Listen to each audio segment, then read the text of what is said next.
Welcome to a new Waterwave TV interview. Jay Fontane just blessed the mic on the Drown the Mic. He just did Party Love, his new single, Drown the Mic. The video is out now. Make sure you go check it out. But how you feeling today? Good, bro. Thanks for having me. Yeah, came in drip with the leather jacket on, some nice jeans, some nice shoes you can't see on camera. But man, he was drip. Just know it. Go check out the Drown the Mic video. He was drip.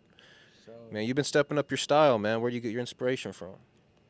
honestly, my favorite movies ever is the Fast and Furious series. So, just I always been into cars and racing stuff. So, I just felt like I'll put that out in the music. But yeah, Yeah, that's actually pretty cool. I never thought of getting drip inspiration from Fast and Furious, but I can definitely see it in your outfit. It's pretty cool. What's your favorite Fast and Furious? Since we're on the topic, man, Tokyo Drift, low key, I that's like. the only good one. No, not the only good one, but that's got to be the best one, right? Yeah, I like two as well. I feel like two is a pretty underrated one, but honestly, all of them up to like four, I really mess with. Now they're like going to space with them and shit. I don't even know.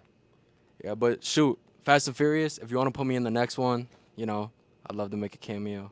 Definitely one of the. I remember growing up watching Fast and Furious, Tokyo Drift, the Hulk car. That was like they just had like I need to watch. I kind of want to watch that movie now. But we're not here to talk about Tokyo Drift or Fast and Furious or cars. We're here to talk about Jay Fontane. He just dropped a new song, Party Love. The music video is out now. The song is out everywhere. What was the inspiration behind the song? Party Love, I started off my career making a lot of emotional melodic music around that 2018 era.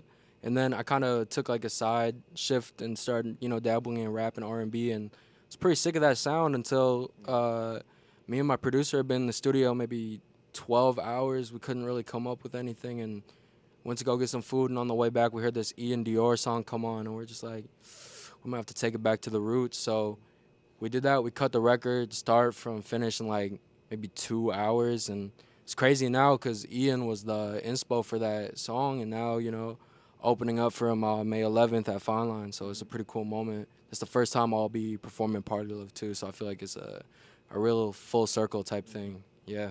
It's crazy how the world works. I was just about to bring that up. Yeah, May 11th, you and Jake Giller about to be out there representing the Waterwave team on the stage with Ian Dior and Bankroll Hayden over at Fine Line. So if you're watching this and you want to see Jay Fontane perform his new song for the first time, go get your tickets now. Your music definitely has a good sound, but it has not always sounded like this, right? Yeah. The first time we met, you were what, like 14, 15 when Fendi Pajamas came out around that time? How old were you? Yeah, I was just getting out of my freshman year in high school, probably 14, 15. The picture's on the screen. You gotta. Honestly, I always tell them I think you look older back then than you do now. I don't know why. I just always think it looks funny. That's what everyone says. I don't Yeah, know. everybody says that. But you were super young back then. We were super young back then too. Waterwave's, been around since 2018, 2019 era is kind of when we first started doing content and whatnot. But how has your brand, your image, your music evolved, and maybe like when did you realize maybe that you kind of wanted to make a shift in what you had, to put out? Honestly, it really started when I started working with my main producer, Prod by Lucas. Shout out to you, bro. I feel like that was the first artist-producer relationship that he really let me just lock in. He didn't charge me for studio time, and we really built his beat sound and my artist sound together pretty cohesively. And yeah, we just experimented the past couple years, and we finally feel like we have a product that's ready to put out. We've been, you know, learning and studying a lot before putting money into it, but now it's time to, put the foot on the gas, start putting a lot of bread into it, and, consistency. Yeah. Yeah, for all of you that don't know, the history of Jay Fontaine is definitely there with the Waterwave brand. But, this artist, one that I personally manage and one that's under the Waterwave umbrella, to help push through the scene. So if you do see him getting posted on the page a lot, that's definitely why. We fuck with Jay Fontaine over here the long way. He started by just submitting his music to live streams on our YouTube.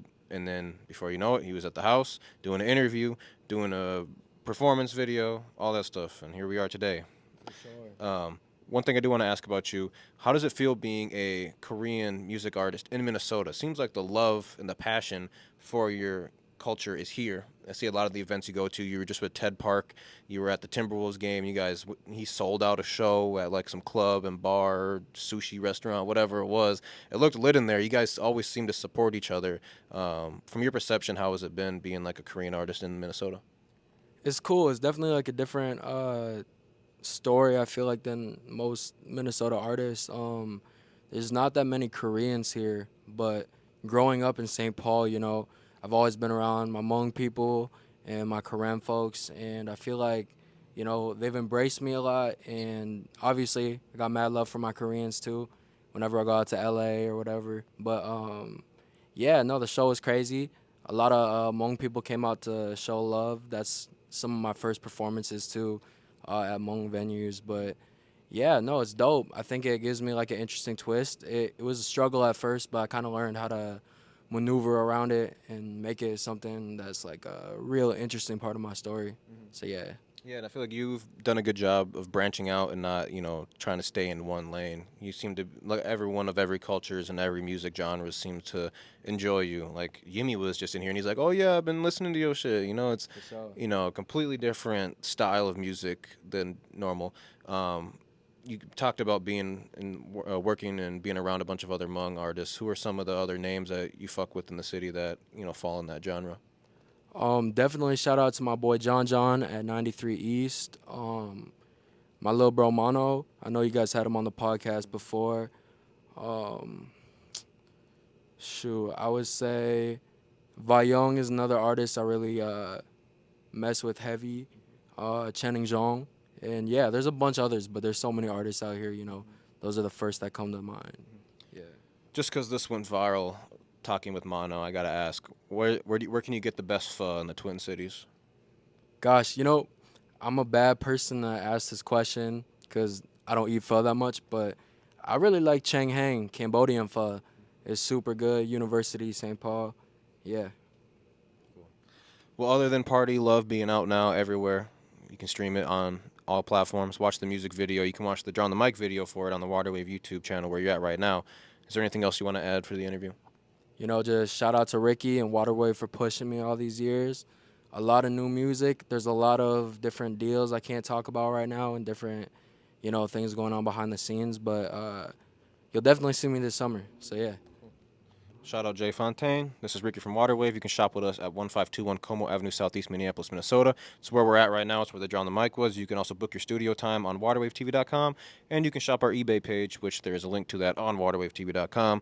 Buy tickets to go see him May 11th, and also buy tickets to go see Uno the Activist May 16th at the Caboose. But other than that, we out. Peace. Peace. Side note. One more thing. Whole entire outfit except the pants from Waterwave. Alexander McQueen shoes from Waterwave. Here, hold the mic. Let me make sure the camera can see. So, Prada frames from Waterwave. I got the racing jacket from Waterwave. I got the shoes from Waterwave. I mean, I bought the pants online, but you get the deal. Come through if you want to get looking like me or, just some new drip. But yeah, shop Waterwave, Como Avenue. We're out.